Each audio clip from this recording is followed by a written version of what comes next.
Hai adik-adik, selamat datang di channel Belajar IPA Online. Gimana kabar kalian? Pada video kali ini kita akan membahas apa sih dasar dari pelajaran IPA, atau dengan kata lain hakikat ilmu IPA atau hakikat ilmu sains. Apa sih sebenarnya dasar dari ilmu sains itu? Yuk kita mulai belajar bersama-sama.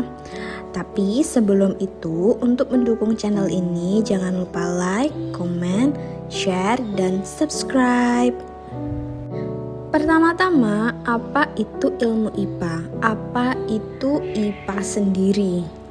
IPA atau singkatan dari ilmu pengetahuan alam merupakan ilmu yang mempelajari tentang alam semesta dan segala isinya, mulai dari makhluk hidup, benda mati, energi, sampai gejala-gejala alam. Nah, adik-adik, ini merupakan contoh hal-hal yang sering kita temui di kehidupan sehari-hari. Misalnya gambar pertama nih ada pelangi. Pernahkah kalian melihat pelangi setelah hujan? Kemudian kedua ada es yang mencair. Ini saya ambil gambarnya di kutub ya. Tapi kalau di keseharian mungkin beli es batu, habis itu lama-kelamaan dibiarin mencair. Terus ada juga nih sampah organik, sampah anorganik. Yang anorganik seperti kaleng dan botol plastik. Kalau yang anorganik itu kalau yang organik itu seperti kulit pisang, terus ada bekas apel yang habis digigit, terus ada daun-daun yang mulai rapuh, terus akhirnya dia rontok kayak gitu. Nah, itu tadi merupakan contoh-contoh apa yang terjadi di alam semesta tentang makhluk hidupnya, benda matinya, energinya, dan gejala-gejala alamnya. Itu semua termasuk IPA. Nah, sekarang apa itu ciri-ciri IPA? IPA itu punya ciri-ciri yang bikin kita berbeda dengan ilmu lain-lainnya. Contohnya yang pertama, IPA itu objektif, harus berdasarkan fakta, bukan perasaan. Yang kedua, IPA itu sistematis, tersusun rapi, ada langkah-langkahnya. Yang ketiga, IPA itu empiris. Empiris itu bisa diuji dengan suatu percobaan. Dan yang keempat, analitis dan variatif, yaitu bisa dipecah-pecah dan dibuktikan lagi oleh siapapun. Jadi misal ada penemuan itu berhasil menemukan faktor A misalnya. Nah, itu yang menguji nggak hanya penemu itu sendiri, penemu faktor A itu sendiri, tapi adik-adik juga bisa nguji, murid-murid lain juga bisa nguji, mahasiswa bisa menguji, orang umum bisa menguji berdasarkan langkah-langkah yang sudah ditentukan untuk menguji suatu hal seperti itu. Jadi bukan hanya penemunya aja, siapapun bisa ikut menguji. Itulah IPA. Kita masuk ke tujuan mempelajari IPA.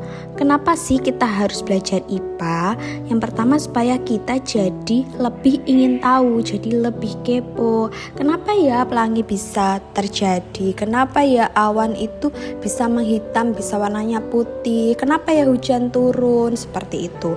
Yang kedua, bisa memecahkan masalah secara ilmiah. Jadi ada langkah-langkah pemecahan masalah berdasarkan metode ilmiah yang bisa dilakukan.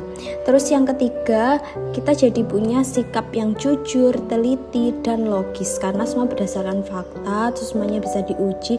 Dan ini kalau berdasarkan fakta bukan perasaan, kan kita jujur ya, nggak hanya perasaan tadi nggak gitu deh, nggak bisa kayak gitu, harus diuji dulu dan terbukti iya atau tidak gitu.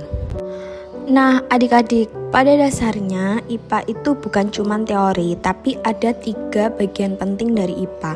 Yang pertama, IPA sebagai proses. Yang kedua, IPA sebagai produk. Dan yang ketiga, IPA sebagai sikap. Kita bahas satu-satu ya. Yang pertama, IPA sebagai proses, yaitu cara kerja ilmuwan melewati observasi atau eksperimen dan analisis. Yang kedua, IPA sebagai produk. Produknya apa? Hasil dari suatu proses itu sendiri, yaitu ada suatu teori-teori, hukum, dan rumus-rumus. Lalu yang terakhir IPA sebagai sikap. Sikapnya gimana? Yaitu nilai-nilai yang dipakai pada saat melakukan eksperimen, melakukan observasi hingga menemukan teori, hukum, rumus. Itu nilai yang dipakai adalah nilai kejujuran, ketekunan, dan berpikir kritis. Nah, dari tadi saya sering menyebutkan metode ilmiah. Metode ilmiah itu kayak gimana sih? Metode ilmiah itu merupakan cara kerja ilmiah yang merupakan ada 7 cara kerja ilmiah, 7 langkah cara kerja ilmiah. Yang pertama yaitu observasi. Observasi merupakan pengamatan. Jadi kita harus mengamati dulu. Terus yang kedua, setelah mengamati kita merumuskan masalah. Ada masalah apa sih yang kita temui saat melakukan pengamatan? Yang ketiga, menyusun hipotesis. Hipotesis itu merupakan dugaan sementara. Kenapa ya kalau daun itu cepat mengurai, kalau plastik susah mengurainya? Itu hipotesisnya karena daun merupakan organik, kalau plastik anorganik karena tersusun dari banyak-banyak molekul dan lain sebagainya. Itu hipotesis atau dugaan sementara. Yang keempat yaitu melakukan eksperimen atau pengumpulan data, diuji, banyak melakukan pengujian. Terus yang kelima, menganalisis data. Setelah dilakukan pengujian kan didapat datanya, itu dianalisis. Bagaimana datanya dikumpulkan, dirapikan jadi tabel, mungkin jadi grafik kayak gitu, jadi diagram. Jadi orang kalau baca data kita itu mudah. Selanjutnya yang keenam adalah menarik kesimpulan. Kesimpulan apa yang bisa kita tarik dari semua yang sudah kita lakukan dari awal, mulai observasi sampai dengan analisis data. Yang ketujuh yaitu membuat laporan atau dipublikasikan. Jadi orang lain tuh tahu kalau kita telah melakukan pengamatan dengan hasil yang sedemikian rupa. Seperti itu. Jadi intinya IPA itu bukan cuma hafalan, tapi soal cara berpikir dan bekerja secara ilmiah melalui langkah-langkah metode ilmiah atau langkah-langkah kerja ilmiah tersebut. Terima kasih adik-adik telah menyimak video ini hingga akhir. Kalau kamu suka belajar di channel ini, jangan lupa like, comment, share, dan subscribe. Lalu untuk belajar lebih lanjut, kamu juga bisa download e-booknya pada link yang tertera di bio, di deskripsi. Di bio juga ada, kemudian atau bisa ketik di layar yang sudah ditampilkan di layar handphone kalian ini.